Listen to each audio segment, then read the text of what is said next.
Kamusta mga kaagimat? Welcome back sa aking channel.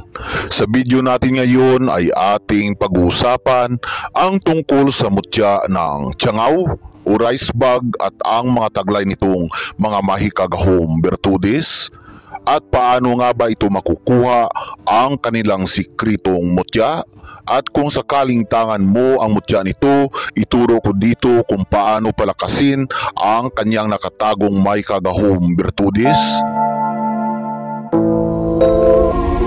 Agima 13 GM Babaylan 1.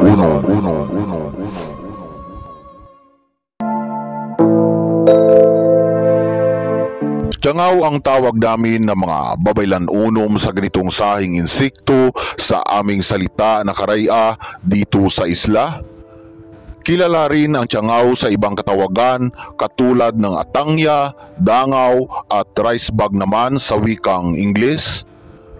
Ang mga tiyangaw o rice bug ay karaniwan na makikita sa mga palayan at sila ay matawag na mga piste sa palayan mga kagimat. Dahil sila ay umaatake sa palay sa pamamagitan ng pagsipsip sa katas ng mga butil sa panahon ng paglalaman.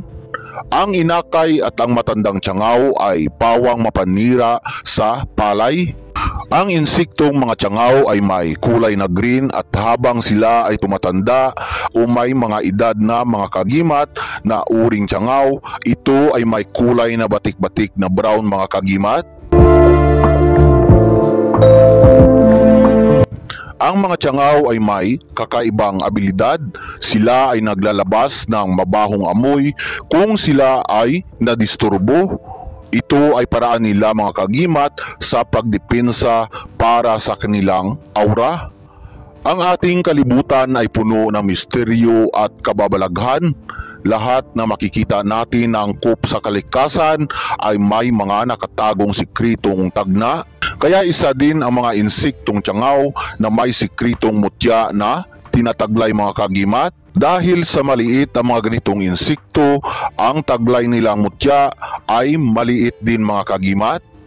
Ang mga tiyangaw kapag masyado ng mainit ang sinag ng araw, sila ay bumabalik sa mga lilim na lugar. At minsan makikita ang mga ito na nagtitipon-tipon. Kapag sakaling may makita kayo ng mga grupo ng mga tiyangaw na nagtitipon-tipon at sila ay nakapunsok sa maliit na bagay, ito ay inyong tingnan kung ito ay naging bato mga kagimat. At kapag ang bagay na iyon na tinitipunan ng mga tiyangaw ay naging bato, ito ay isang mutya na kanilang pinag-iingatan. Ang kulay ng mutya ng mga tiyangaw ay nakadepende kung sa ano mo ito nakita mga kagimat.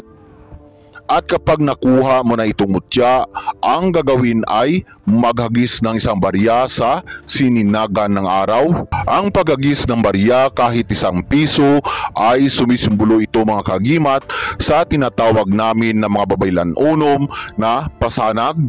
Ang pasanag ay paraan para lubusang sumunod sa iyo ang gabay putian at para lagyan ng mabuting kapangyarihan ang sangkap. At paraan din ito sa pasasalamat sa tagapagubay ng mga taglugar. Kaya mga kagimat, kapag sakaling may makita kayo na kahit anong agimat, kalikasan, huwag kayong maghihinayang na magagis o magbigay ng pasanag sa mga taglugar. Kahit 25 centavos o pisos ay magagis ka lang ng pasanag mga kagimat.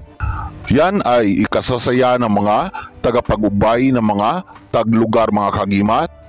Ang taglugar mga kagimat ay mga nilalang na hindi nyo nakikita kapag hindi bukas ang kapangyarihan nyo sa third eye aura gahom. Tungkol naman sa sikritong may kagahom ng mutya ng mga insektong tiyangaw, ito ay may mabisang proteksyon at depensa sa ating katawan, pisikal kag spiritual. At kung ikaw ay nabarang o nakulam o natamaan ng mga mahikang itim at gusto mong malusaw at i-cleansing ang imong aura, ang sangkap na ito ay may mabisang may kagahom para labanan at lusawin ang mga mahikang itim na dumidikit noon pa man sa imong aura mga kagimat. May bertudes sa pampaswerte sa mga negosyo, pampadapo ng mga customer papunta sa inyong tindahan at pampaswerte sa ating trabaho. Pampalakas din ito ng ating dungan at kalooban, pangliwas sa mga hindi inaasahang mga panganib at mga sakuna.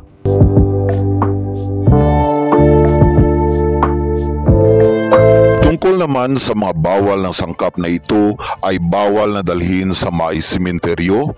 Bawal kang mahakbangan kapag suot ang agimat na ito. Kailangan kunin mo na ito sa katawan bago gawin ang mga bawal para hindi lulusaw ang taglay niyang mahika gahom. Pero kapag sakaling nakalimutan at nagawa ang mga bawal, ang gagawin lang mga kagimat ay pahiran lamang ito ng Divine Oil Aura Babaylan Unom para manumbalik ang taglay niyang mahika gahom. At may marami pa itong mga mahika gahom bertudes na taglay at mismong sa inyo lang ipaalam o ipakita ang iba pa niyang taglay na mga mahika at himalang kapangyarihan. Sa pagtatapos ng ating video ay muli po akong nagpapasalamat sa inyong mga kagimat. Naway pagpalain tayong lahat ng mga putiang aura at mabubuti ng ating dakilang Diyos makapangyarihan.